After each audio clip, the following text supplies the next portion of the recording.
yang jadi saksi. Tak sengaja aku menyakitimu.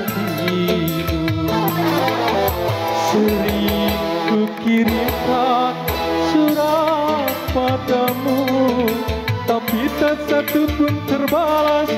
Mengapa?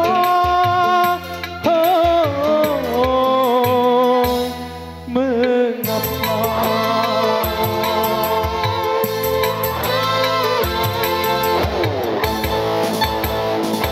Terpaksa aku memetik bintang, karena bulan telah tertutup awan.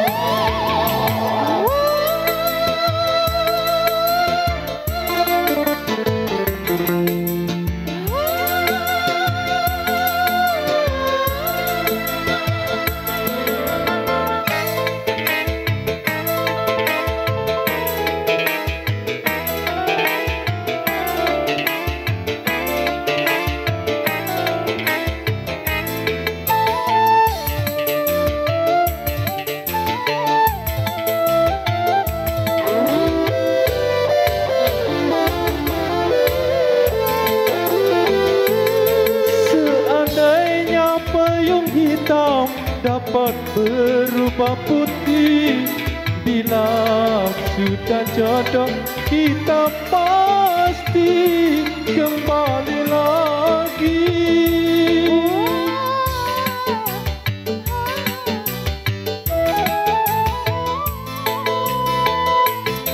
Cincin emas yang di tangan jangan engkau lepaskan.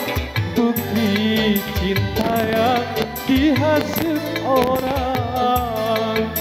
Bukan hanya kamu yang merasa malu, hatiku pun masih terasa sakit.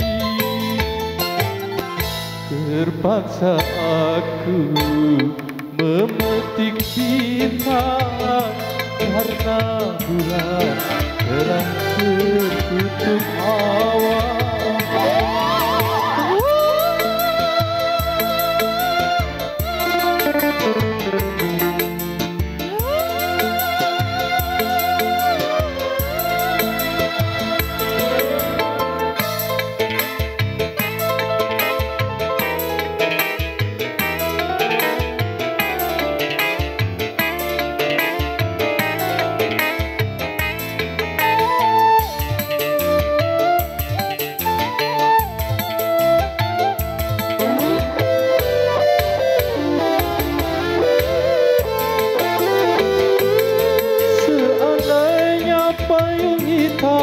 Dapat berubah putih bila sudah jodoh, kita pasti kembali lagi.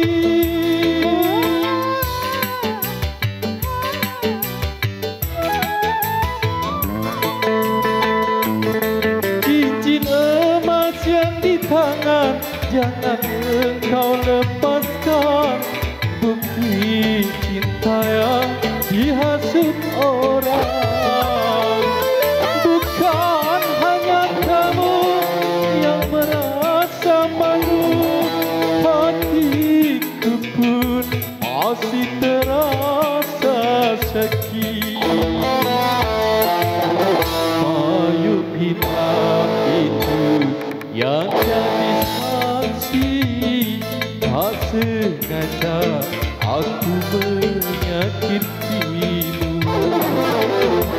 Sering ku kirimkan surat padamu, tapi tak satu pun terbalas.